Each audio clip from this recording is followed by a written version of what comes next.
In Phoenix, Arizona, suburban housewife Connie is arrested in the middle of the night at her own house. As she gives up without a fight, she remembers how all this got started months ago. Connie is a former 3-time gold medal winning Olympic racewalker, but this isn't the kind of thing that makes you rich or famous. Nowadays she lives with her husband Rick, an IRS auditor she has a very tense relationship with. Because they weren't capable of having children, they spent a lot of money on treatments, but sadly, when Connie finally got pregnant, she lost the baby.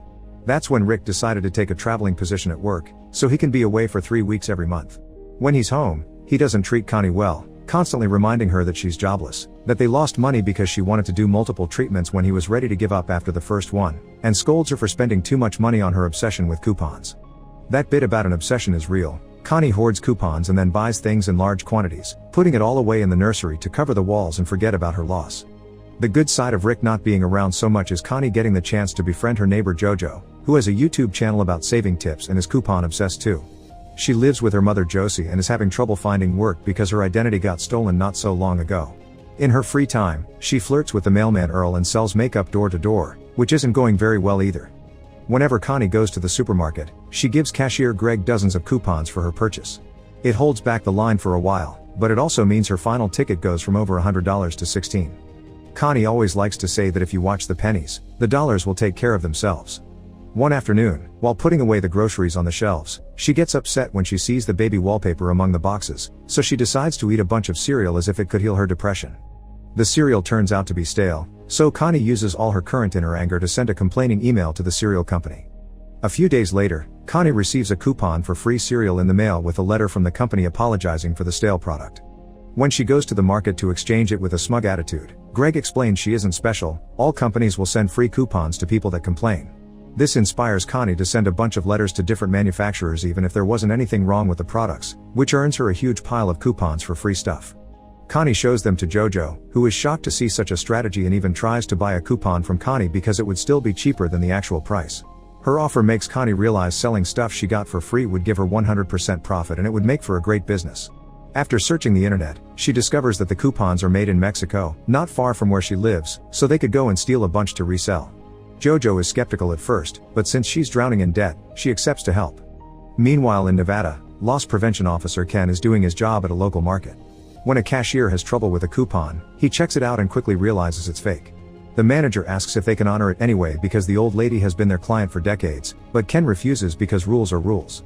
Ken's manners are incredibly poor, earning him some insults from the old lady. A similar situation happens later when he gets on a plane to return home. A mother asks him if he could please switch seats with her daughter so she can watch the landing to help her calm down, but Ken refuses like a twat, saying it's an important lesson for the kid to learn. When he finally arrives at his lonely apartment in Utah, Ken yells at the TV in frustration. The next day in Mexico, Connie and Jojo make it to the coupon factory and watch the employees end their shifts.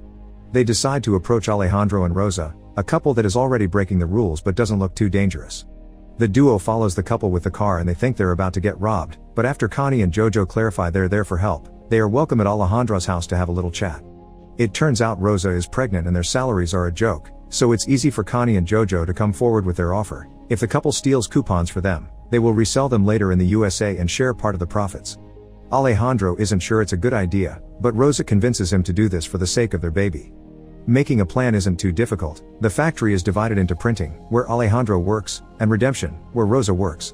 Each side usually doesn't know what the other does. With every coupon they print there's always an extra that is supposed to get destroyed, but Alejandro can ship those extras to Connie and Jojo when their trucks do their distributions around the USA. There will be no problems at the border because they'll only see a box with coupons, not a legal activity. A few days later, the duo gets their first box with coupons, so they make a simple website to sell them and promote it on Connie's channel. Their business quickly becomes a success, earning them tons of money, but the supermarkets soon start noticing too. Ken receives dozens of letters and phone calls from managers complaining about all the money they're losing, so he begins a thorough investigation until he can find a credit card number behind one of the many purchases made with these coupons. After 11 days of work, Ken goes to see the housewife that used this coupon and learns about the website that sells them, promoted by a black woman on YouTube. When Ken returns to the office and opens the website, he finds the motto, "If you watch the pennies, the dollars will take care of themselves." Back to the duo, they're upset to find their PayPal account has been frozen because it's received too much money too quickly. To unfreeze it, they need to prove they're running a legitimate business.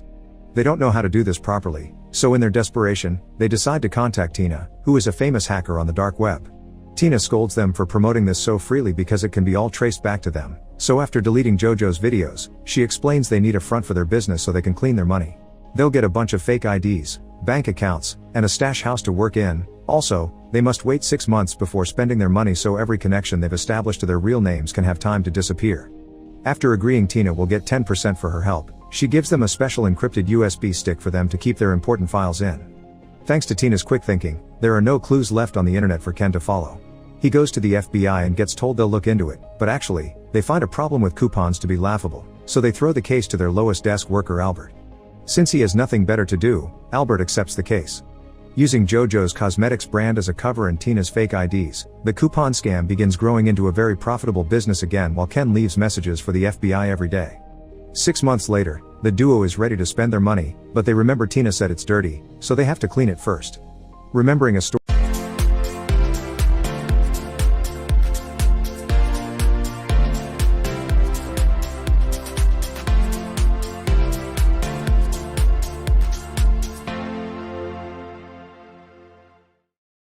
of Rick's about a client of his, Connie decides that they need to buy lots of expensive stuff to be resold later, and the money from those sales will be seen as clean. After convincing all the banks to give them the money in cash because it's to hire people for their cosmetic business, Connie and JoJo go on an incredibly expensive shopping trip. They buy sports cars, boats, a private plane, and even guns. Afterward, they take a trip to Las Vegas, where they discuss their future plans. JoJo will pay for her mother's mortgage, and Connie wants to try the fertility treatment again. Meanwhile, Ken finally receives the call from the FBI he's been waiting for. Albert informs him he can't do anything on the internet because an expert has deleted all cookie trails, but since the coupons are being sent through old regular mail, he'll send someone that can actually help. 2 days later, Ken meets Simon, a postal inspector. Simon accepts the case and asks Ken to order some coupons from the website so they can take a good look at the system. When the envelope arrives a couple of days later, Simon quickly notices the envelope says it's from Kansas but it actually comes from Arizona thanks to the special numbers on the online stamp. He will be flying to Phoenix soon and agrees to take Ken with him since he already knows all the supermarkets in the area. Back to Connie, she makes an appointment at the fertility clinic and takes JoJo with her for support because she hasn't told Rick she's doing this. The doctor informs her this is her last shot, so Connie decides to use a donor's seed instead of her husband's.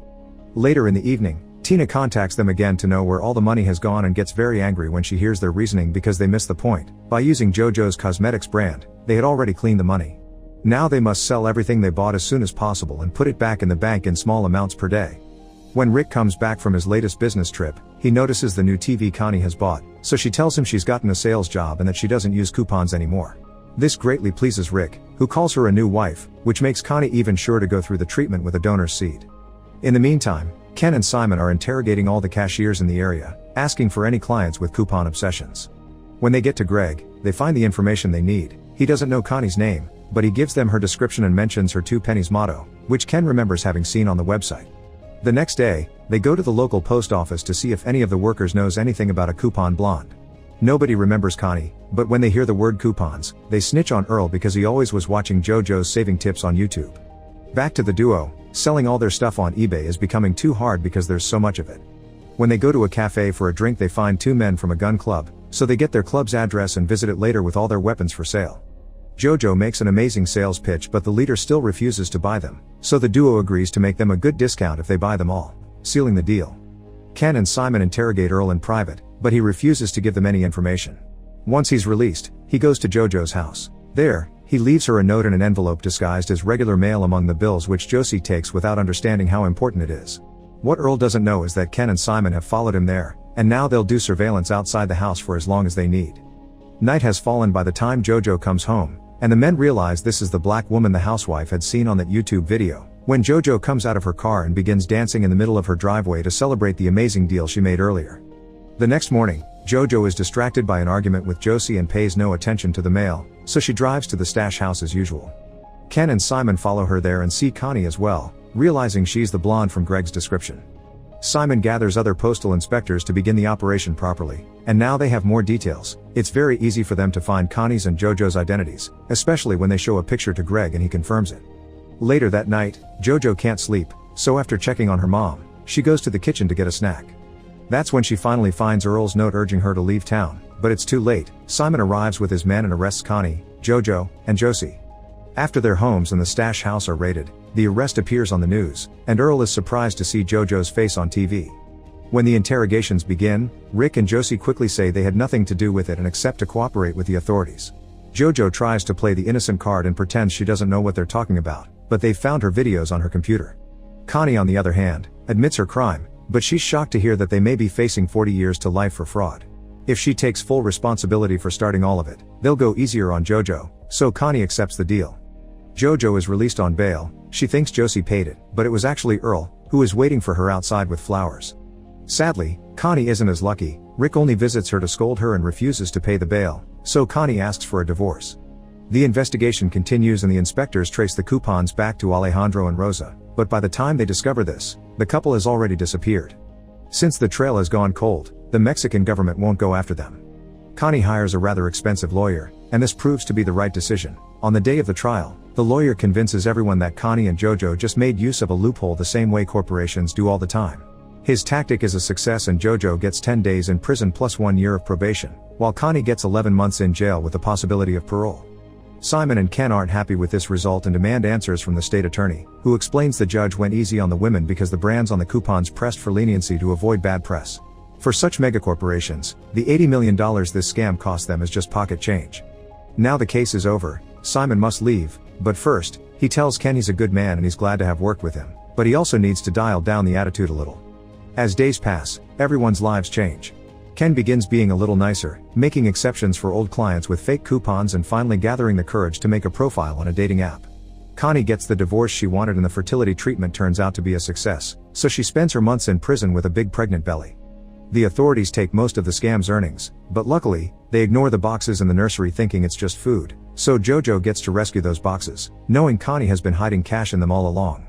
After getting together with Earl, he and JoJo move to Montenegro, a non-extradition country, to start a new scam under another cosmetics brand, waiting for Connie to come over when she's finally freed so they can work together again.